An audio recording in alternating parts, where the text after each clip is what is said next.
Now, what I've just done is I made another wash up because I wasn't happy that it was dark enough. So I mixed the red, just a standard red, scarlet red, with this.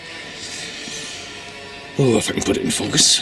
It's oak brown, army war painter. So I made a nice sort of reddish brown wash with that, and I think it's come out a lot better now. And as it's a second wash, it is really starting to collect in the crevices. So if I just pull him round, but yeah, I'm much happier with that effect. Okay, I shall leave it at that because the wife is shouting downstairs as usual. So what I'm going to show you now is a few of these, how far I've got on with them so far. I think what I need to do now is do some highlights on the heads, really, and some of the musculature, make that a bit more flesh coloured around the knees, you know, all the sort of stuff that you would normally highlight a bear figure on, around the mouth, that sort of thing as well. So I'll be doing that because basically I've been getting these darker and then slightly more dark with each wash that I've been putting on, because it does actually go over the rest of the skin. So I need to do some highlights there. What I've also just done is I've gone on all the metal swords and blades and whatever weapons of destruction they've got, and I've just done a light brushing of bronze on top of the silver dry brush that I did, just to make them look a little bit rusty. Because of course goblins would not really look after their stuff as well as, you know, humans and themselves, and that is probably a very racist thing to say. So I apologise on behalf to the entire goblin and orc community for such aspersions. Sorry, people.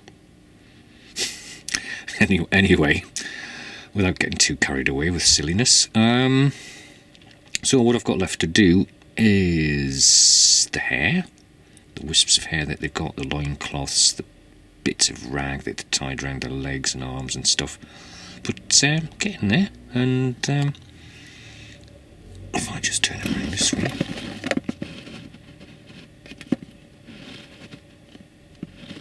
it's beginning to work.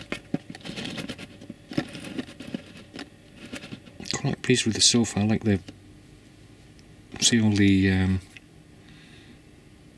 fingers, the gaps between the fingers and the sinews and all that, it's all coming out, bits in the back. I was tempted to do those darker. I have watched videos where they've maybe actually just put paint into these areas, but I'm not going to do that because I think it just looks a bit too pronounced. I mean, if I was going to make these darker, then I'd do another wash with maybe a browner wash rather than the red brown that I've just done. But we'll see how these look at the moment as the paint is drying. Only on this channel can you watch paint dry. So let me just put another couple up as well. Yeah. So this guy, the guy with the whip, he's one of the sort of very command setty figures they have in this unit or set. And he's got quite a few bits hanging off him as well.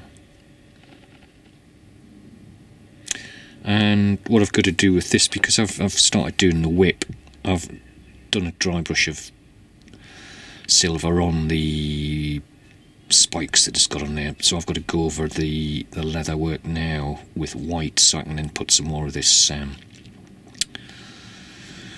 this brown, which is the brown wash, on there. It's wood grain, actually, that's what it is, and I think that'll look nice. So I may well leave some of the bits that are already black as black and just highlight the what's going to be the leather of the whip, and then do the wood grain on that. So that's that one. And here's this guy, and he's got some bags. Is that a little dagger he's got on his belt as well?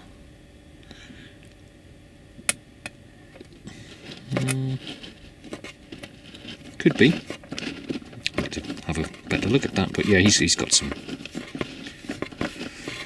nice bag on there.